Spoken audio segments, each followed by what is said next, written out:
The whole of the Middle East remains poised on a knife edge. The Israeli Holocaust in Gaza continues. Massacres of men, women, and children, especially children, happening every single day. The Palestinian refugees in a concentration camp cascade from one tiny area to another, only to be butchered there or on their way to and from. The Palestinian resistance continues to resist and inflict a heavy toll on the invader, on the would-be reoccupier. Most of the Arab and Islamic governments remain silent. Well, sometimes they speak, but they very rarely do.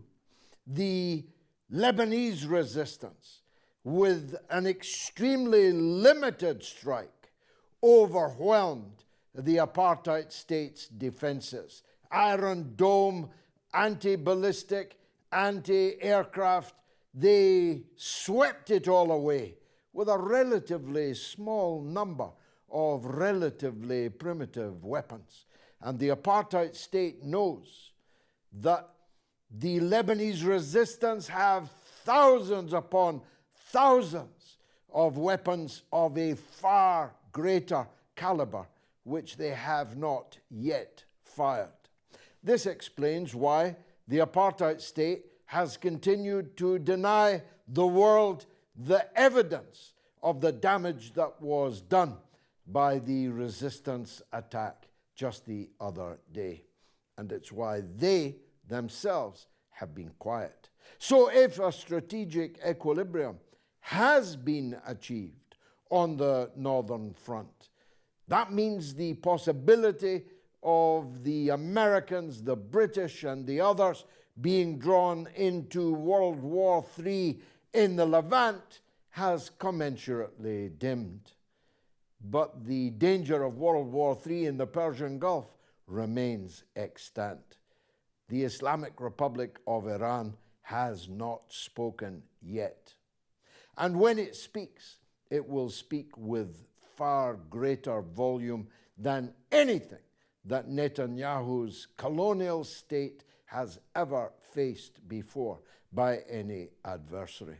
Now, Iran is not an Arab country, but it has done more for the Palestinians under the catastrophe, the new Nakba in Gaza, than any other country.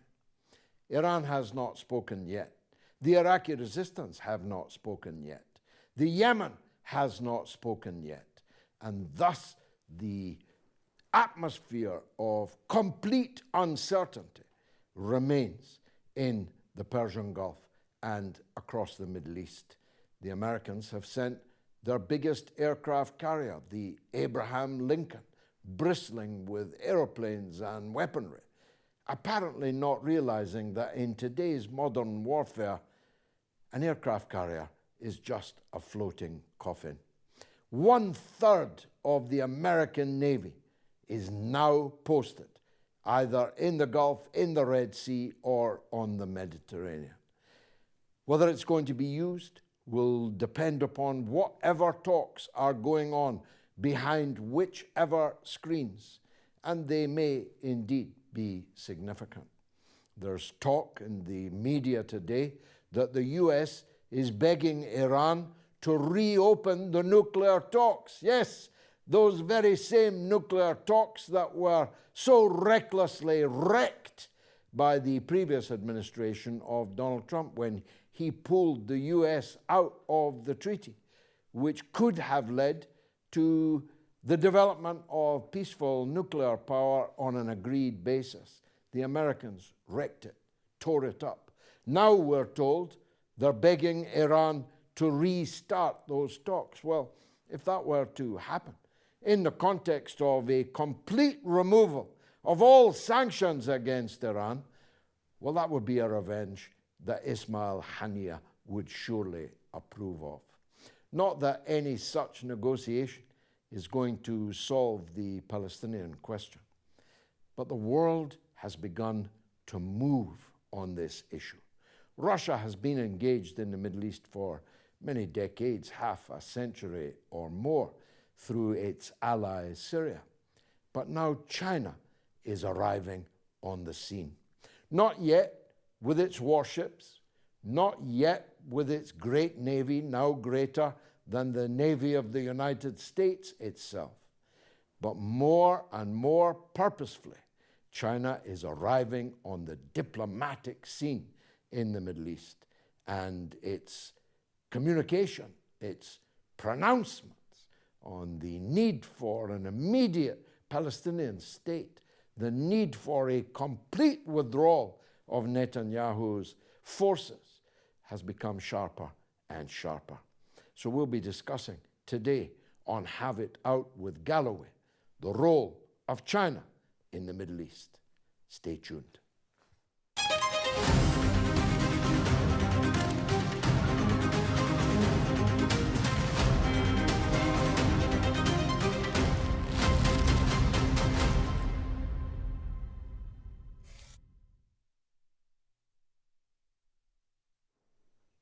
Ken Hammond is Professor of East Asian and Global History at New Mexico State University and an activist with Pivot to Peace. Thank you, Professor, for joining us on Have It Out with Galloway. Let's start with where I left off. It would be fair to say that China has not yet begun to exercise in foreign policy anything like the weight that it possesses as the world's greatest manufacturing power, possibly the world's greatest economy, with the biggest navy, and with an unvanquishable national spirit. In other words, they're walking softly. They're carrying a big stick, but they're walking softly. Is that correct? I think that's very correct. I think that China has invested a lot of resources in recent years in developing its military capabilities. This is primarily, of course, directed at defending itself from the aggression that the United States has been enhancing and ramping up, whether it's in the South China Sea or the Taiwan Strait, or other areas where the United States has been menacing China. And, China, of course, has the right to defend itself and has been very, very serious about ensuring that the United States is not going to intimidate it.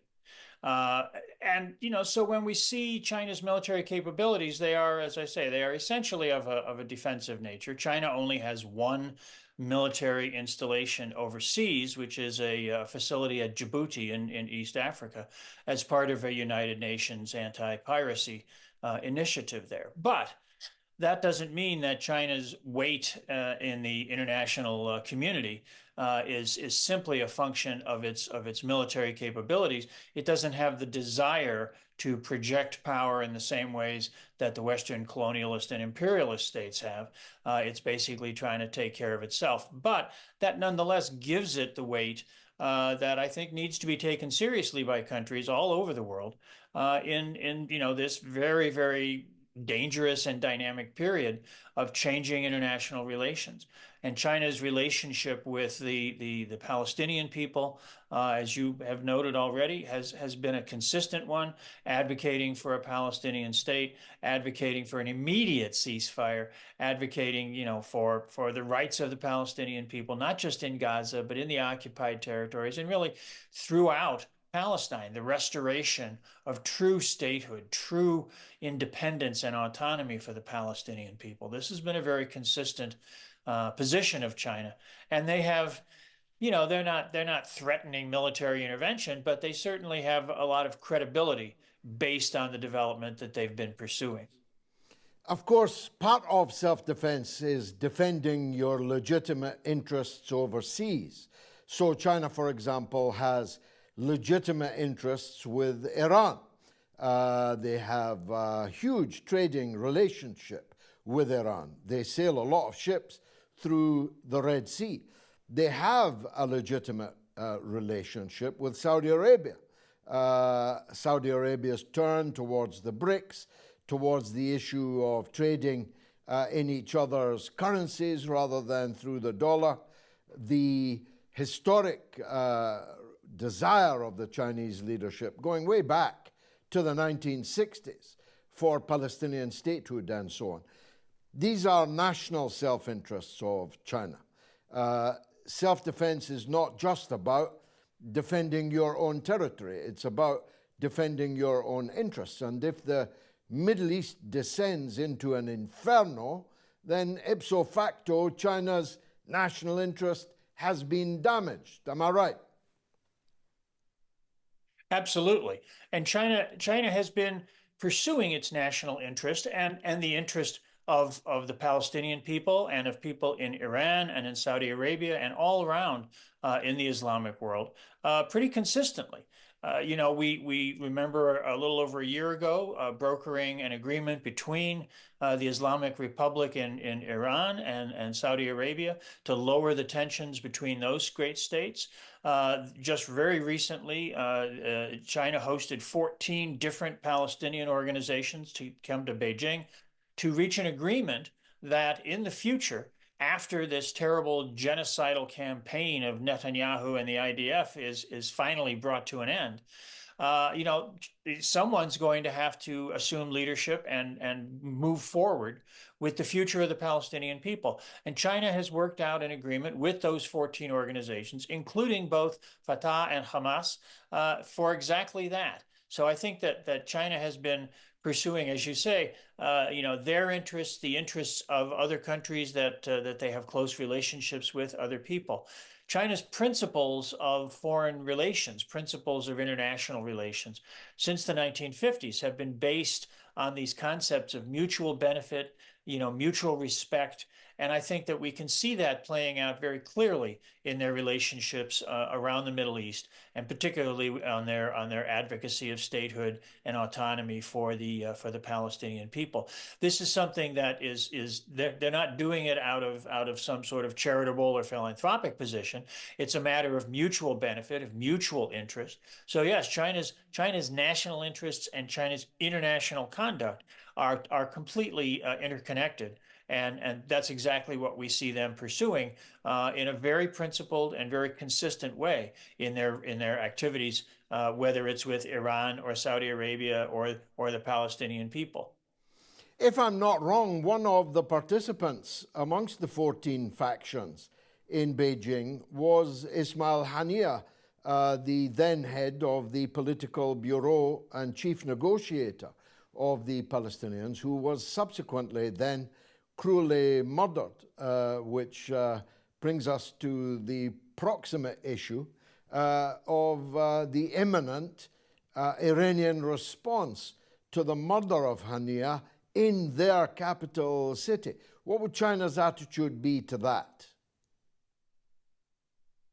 Well, I think China doesn't have an interest in seeing a major conflagration around the region, but they certainly understand that this kind of act by Israel of the flagrant violation of international law, the flagrant violation of the sovereignty of Lebanon, of Iran, this policy of just sort of as if they can go anywhere and kill people at will, that represents the complete antithesis of China's positions on respect for territorial integrity and sovereignty and things like that. So I'm sure that China respects Iran's right and indeed duty to respond to these kinds of aggressive actions, these kinds of reckless, lawless actions on the part of the State of Israel, but in a way that is consistent with a sort of measured response, but a response that is unequivocal and certainly sends the message that this kind of activity is not going to be tolerated and is going to be met with an appropriate reaction and an appropriate response. And I think that China will be entirely supportive of that kind of response, within the larger context of wanting to see the future of the Palestinian people and they're getting them safe from this horrible bombardment and genocidal campaign of Israel as quickly and as effectively as possible. The U.S. has not restricted its provocations against China to the Middle East, of course. I was talking with some Filipino friends just the other day. There's very little doubt.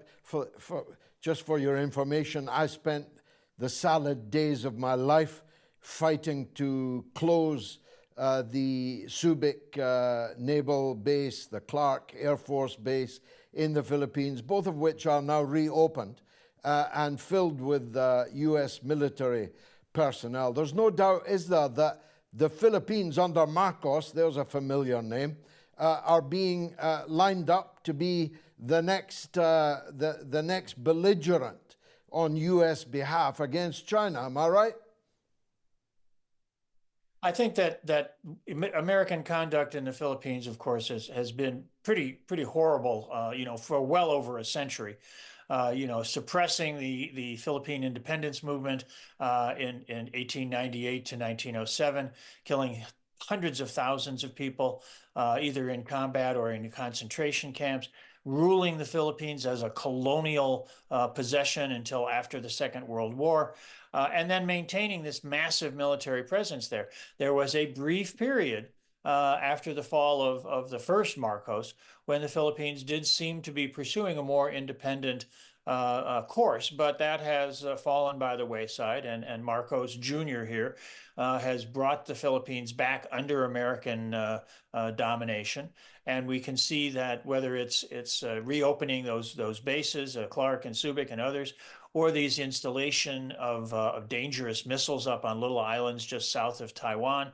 And of course, the behind the scenes urging of the Philippines to engage in these provocative actions out in the South China Sea, trying to confront China, trying to interfere in areas where China has established its position, and this is a position, a territorial claim, a territorial delineation, which it's interesting, both the authorities in Beijing and the local authorities on the island of Taiwan maintain. The so-called Republic of China on the island of Taiwan makes exactly the same claims in the South China Sea as the mainland government. These claims go back before liberation, before 1949. So the U.S. is using the Philippines as a proxy, and that's a very, very dangerous thing for the Philippine people. But this policy of trying to encircle and contain and constrain China, this is the fundamental, the most serious task of American foreign policy right now, and it's a doomed effort. It's a fool's errand, but it's one that the fools that run the American government seem intent upon pursuing, no matter how dangerous and reckless that course may be. Is that irrespective of who's in the White House come January? I'm afraid it is. The so-called pivot to Asia, of course, was launched by the Obama administration back in 2011. The Trump administration gave it a little bit more of a protectionist economic twist. But of course, the Biden administration has maintained the tariffs imposed by Trump and added to them, and now most recently brought in these major tariffs on electric vehicles, on electric solar panels. The world and the United States, the American people are facing this crisis of the environment, global warming, environmental breakdown. It's anybody who's lived through the American summer this year knows that deep changes are taking place. And yet the American government would rather, impose these tariffs, deny the American people the right to have access to these low-cost, high-quality solar panels and electric vehicles, rather than confront these existential issues of global heating, global warming, just because of this desperate effort to hang on to the power and the privileges of American elites, rather than find a way to live, cooperatively and collaboratively in a world that has a better chance of surviving. Lastly, Professor, there's reports this morning that the US has made overtures to Iran to reopen the nuclear talks, the talks which the US, of course, wrecked, perhaps irreparably. Do you place much store in those reports and the idea of resurrecting the nuclear deal? And if so, how would that impact on Iran's response to Netanyahu? Well, that's clearly part of the motivation of what these reports are meant to do. There's two aspects of this, I think. One is the pretty desperate effort on the part of the Democratic Party, the Joe Biden's party, Kamala Harris's party, to try to prevail in November in the presidential elections, because their support for the genocide in Gaza has been unrelenting, unwavering. All this theater that's going on with Secretary Blinken and these supposed ceasefire negotiations, that's just political theater aimed at the American people so they can say, we're really trying. They could stop the war tomorrow by cutting off all military assistance, all assistance to the state of Israel. But they won't do that because that's not their goal. That's not their objective. So this kind of initiative of saying, oh, let's reopen the talks with Iran is designed to make them look reasonable, like, well, we're really interested in improving the security of people around the world. And it's just for show. It's just a facade as part of this election campaign. And it's also the other aspect of it is that it is trying to drive a wedge between Iran and the Palestinian people by sort of holding out this carrot and saying, well, how about if we restart the nuclear talks? That'd be a good thing for you. We can consider lifting sanctions.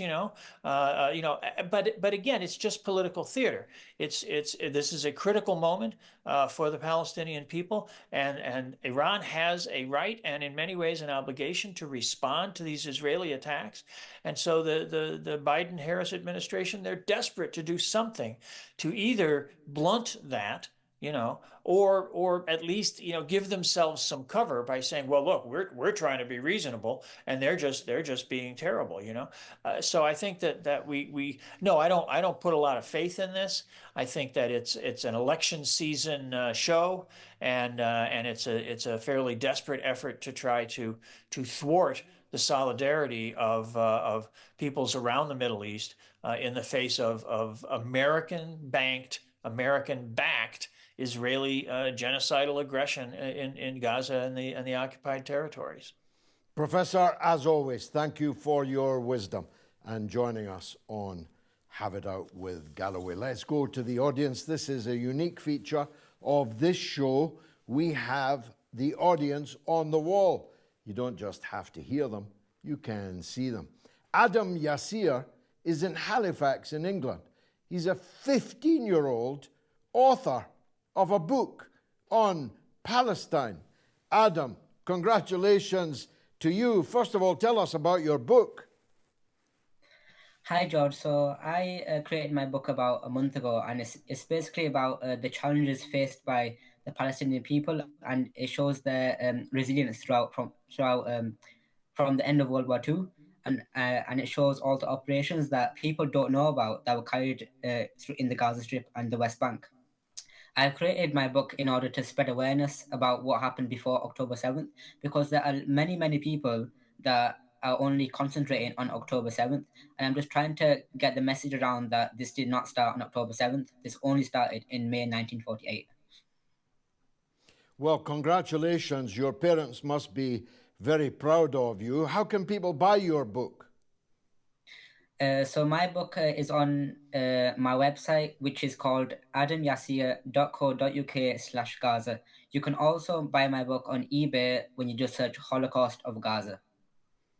Well, I'll definitely be doing that myself, and I'm sure many of our audience will. So look out for a spike in sales. Now, what did you want to ask me, Adam? So my main question for you today, George, is what do you think is China's official stance on the Gaza massacre, and how well have they communicated this internationally? Well, not well enough, in my opinion.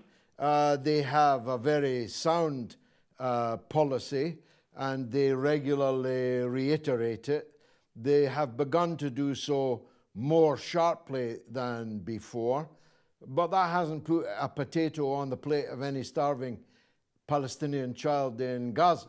It hasn't put a bandage on a wound or given a polio injection to any child in Gaza. If I were running China, I know that's quite a stretch, But if I were running China, I would long ago have docked a hospital ship in the port at Gaza and dared Netanyahu to fire on it and begun to minister to the health needs, the emergency health needs, but now the epidemic health needs. I mean, an outbreak of polio has already killed the first Palestinian child. Polio, thankfully someone your age can barely even recall such a thing, but someone my age remembers it all too well. Polio spreads like wildfire.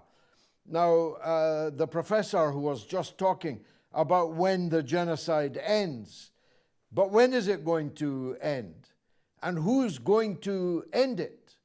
Well, if I were running China, I would be taking decisive steps, non-belligerent steps, humanitarian steps, steps entirely in accord with the United Nations Charter, with the decisions of the International Court of Justice.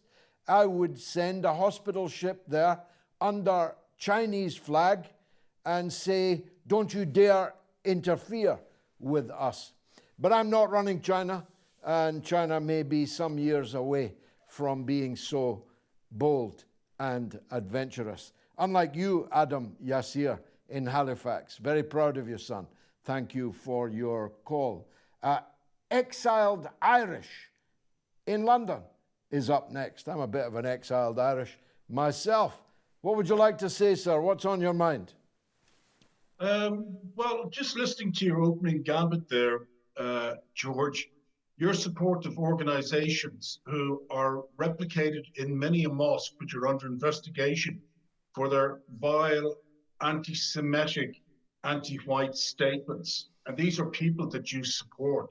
So how do you stand and square off with mosques that in the UK and across Europe that are issuing advice on killing Jews, killing whites, having sex with white teens, and so on, because it doesn't show any assimilation into the community of which I am a migrant here who has assimilated. So you're supporting them.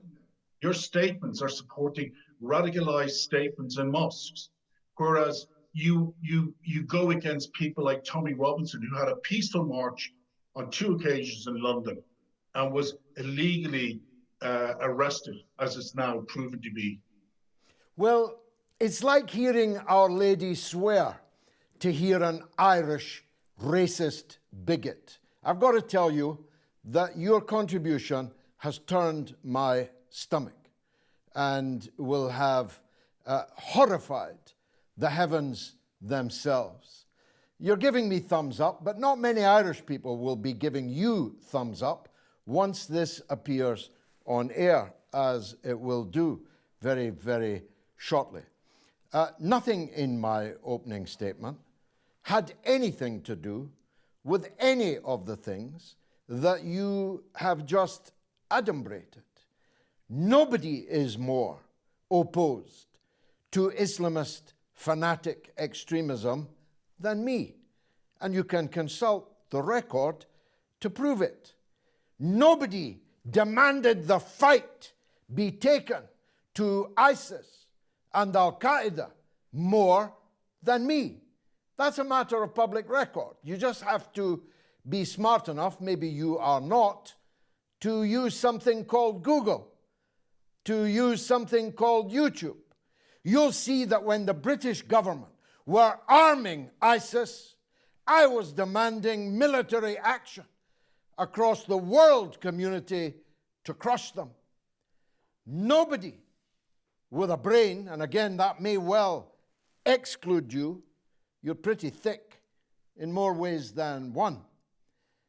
Nobody more than me opposes fanatic takfiri elements within the Muslim community in Britain or around the world. Nobody does. And again, that's a matter of public record. I have been a victim of these very people. The people you're talking about kidnapped me in Bethnal Green in the general election of 2005 and erected a noose across a beam, having locked the door on my daughter and her then young child, and me and some old age pensioners at the meeting. They were going to hang me for the apostasy of asking Muslims in Britain to be involved in the democratic process to cast their votes and the rest. So you're a fool, and you blew your opportunity, which will, of course, never come again. Let's go to Desmond Thompson next. I don't know where Desmond is, but he's most welcome. Go ahead, Des. Good afternoon, George. Here's a Irishman from the police state of Northern Ireland, born and bred and brought up British, but turned out Irish. Tommy Robson's an agent for Zionist Israel. I mean, where does this guy, this other man, come from? He needs to do some really research into back up his statements and who Tommy Robson is and what they represent. I would like to make a request to you, George, and the request is many people ask me about, well, what is Zionism? Or they never heard of the World Zionist Organization. So I would ask you if you'd refer to either Zionist apartheid Israel or apartheid Zionist Israel, and use the word Zionist because make people aware of the World Zionist Organization, and also use your public platform to have the World Zionist Organization banned worldwide. Well, your compatriot didn't give his name. He called himself Exiled Irish, and we now know why he didn't give his name. And I'm just putting him down as a fool. Your voice is the true voice of Ireland. It's the true voice of the vast majority of Irish people, including, by the way, the current Taoiseach, much to my surprise, who's played a blinder over the last few months that he's been in office as Prime Minister of the Irish Republic. He has hardly put a foot wrong, so I commend him to the audience. And of course, the Palestine solidarity movement in Ireland, north and south, is truly massive, overwhelmingly massive.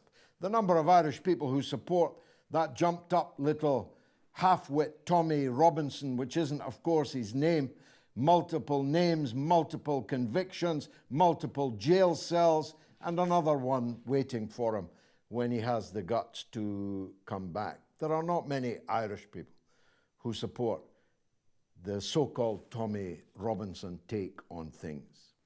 Zionism is a nationalist movement, but it's more than a nationalist movement. It's an exceptionalist, exclusivist, ethno-religious, supremacist nationalist movement. For them, Zionism, although they were ready to take Uganda and the Seychelles, and they were ready to take any number of other places, even in Argentina, they were ready to form their colonial settler state anywhere. The Zionist leaders negotiated with the British Empire and others for many different places in the world to become their Israel. But they fastened on, even though they were all atheists, they fastened on the idea that they could claim that God promised them Palestine, as if God were an estate agent, and that gave them the right, thousands of years, by their own admission, since they left there, leaving out the fact that virtually none of them have ever been there, even 2,000 years ago. That's why they don't allow DNA tests in Israel, because it would quickly establish that there was nothing Semitic about them, that neither they nor their ancestors going back thousands of years had anything to do with the Holy Land of Palestine. The truth is, Zionism was declared to be a form of racism by the United Nations as long ago as the 1970s. I don't myself use it all that often because it means you've then got to explain what you mean, and secondly, it leaves you open to easy censorship by the social media platforms that are in the pocket of the intelligence services in various Western countries to suppress your output. But as you ask me, Zionism is a racist, ethno-religious supremacist movement that no self-respecting person would want anything to do with. And millions of Jews long ago disavowed it. Religious Jews and secular Jews are at pains to make clear there's nothing Zionist about them, and there's nothing Jewish about Zionism.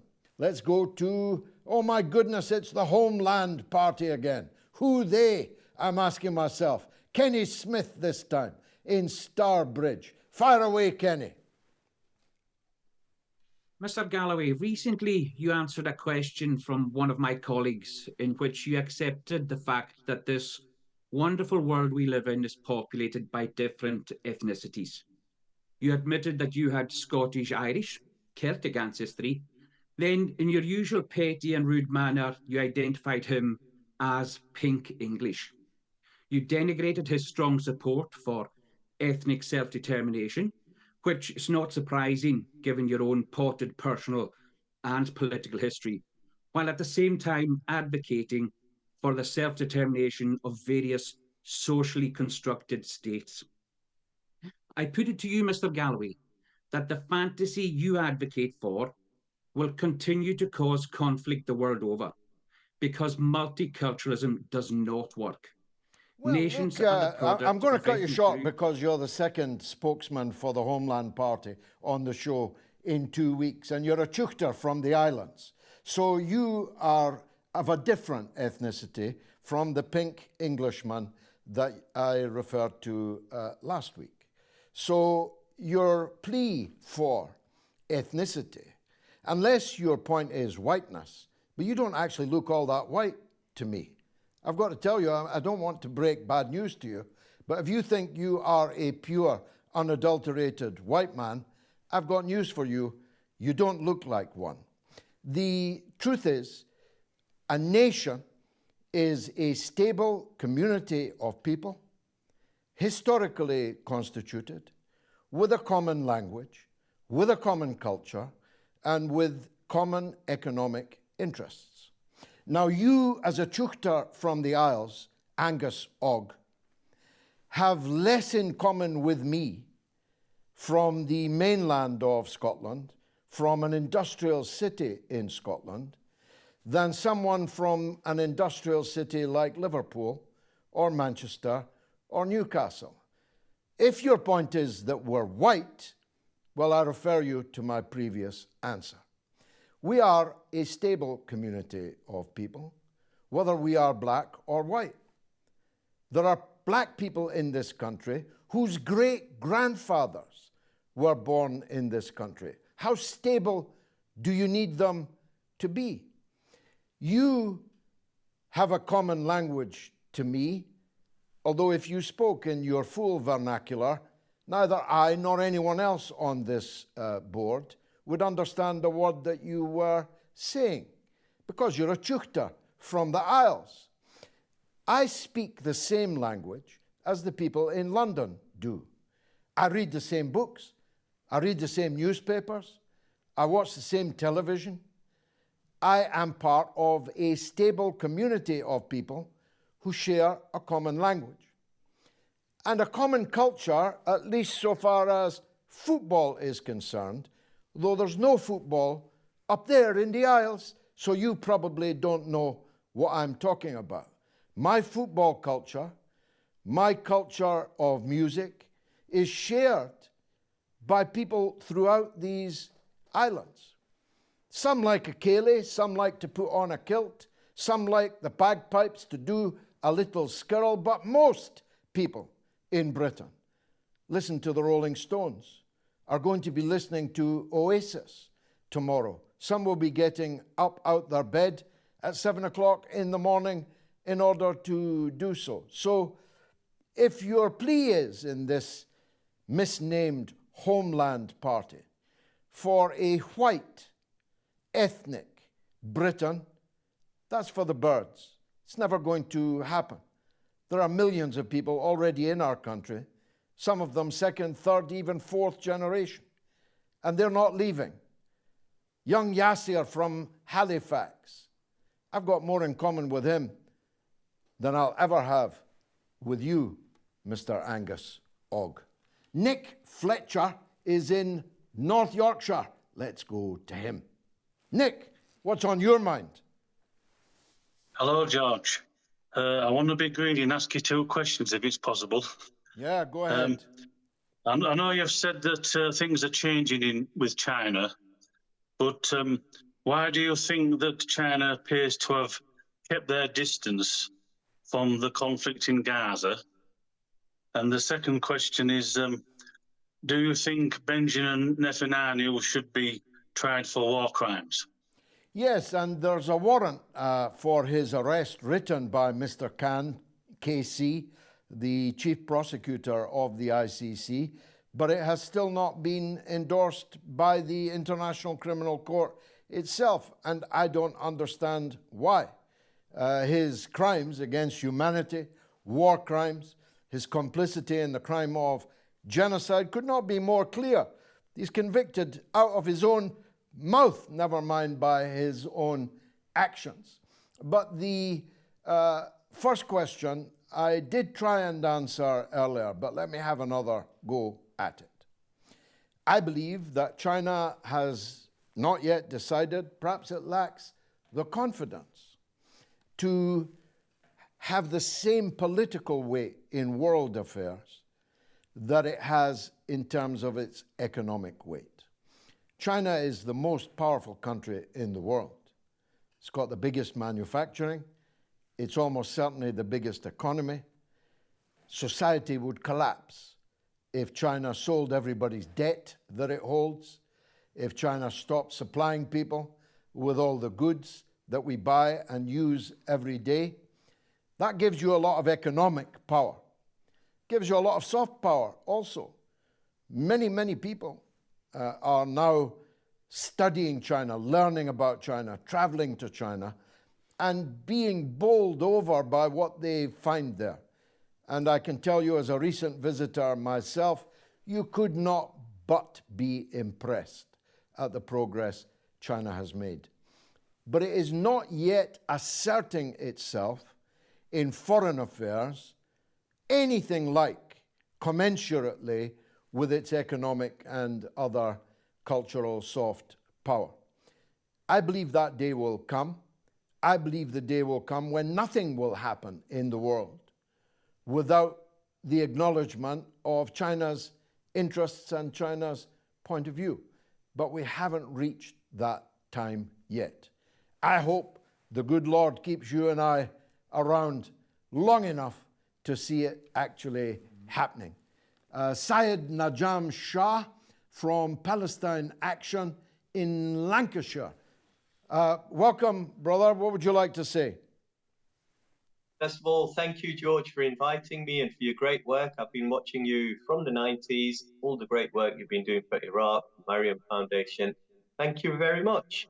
Welcome. My question today is, have you heard of a group called Palestine Action, and what do you think of them? I think everyone who follows Palestine has followed the work of Palestine Action. I see that 5 of their members have gone to prison in Scotland, which is a mark of shame on the Scottish judiciary when you think of the people who don't go to prison and the offences that they have committed. It is astounding that people who were trying to implement the decision of the International Court of Justice, the highest court in the whole world, by trying to stop a genocide. I mean, if someone tried to stop the Holocaust in the 1940s by sabotaging the equipment being used in the Holocaust, would they have been sent to prison? And if they had, would they be remembered in history more fondly than the people who sent them behind bars? So Palestine action, as long as they don't take actions which damage the lives of the general public in Britain, but concentrate their efforts, as I believe they have, on trying to throw a spoke in the wheel of the Netanyahu murder machine, they have my absolute respect. Raf Beg might be the last call in Birmingham. Go ahead, Raf. Hello, George. I just want to say thank you for having me on the show. I'm a member of the Workers' Party, part of the West Midlands branch. Anybody interested in joining the party, then please do so by visiting the website. The question I want to ask, George, is China has a history of being pro-Palestine since the Mao era, but it seems that they are maintaining a distance and watching the situation play out. Are they doing this in order to protect their economic interests in the Middle East? If so, what do they plan on achieving from this? Some kind of influence greater than the West in the whole of the Middle East, which would include Israel? Well, I hope they heard you in Beijing. I hope they heard others who've made comments of a similar nature. I hope they heard me in what I said in answers and indeed in my monologue. The Palestinian people are dying for the want of a powerful friend who will do and not just say. Saying is good. Saying is important. Saying in powerful terms is important. But doing is more important still. I'm not asking China to get involved in the war. I'm not asking China to land its naval marines on the beach in Gaza. I'm not asking for any of that. That's clearly a pie in the sky. But I am asking China to use the strength that they have in international affairs concretely to come to the aid of the Palestinians, because nobody else will. The professor said earlier, when the genocide ends. Well, when will it end? When there's literally nobody left alive? When the genocide is complete? Who's going to stop this genocide? It's perfectly possible that 200,000 Palestinians are dead in 11 months. That's 10% of the population.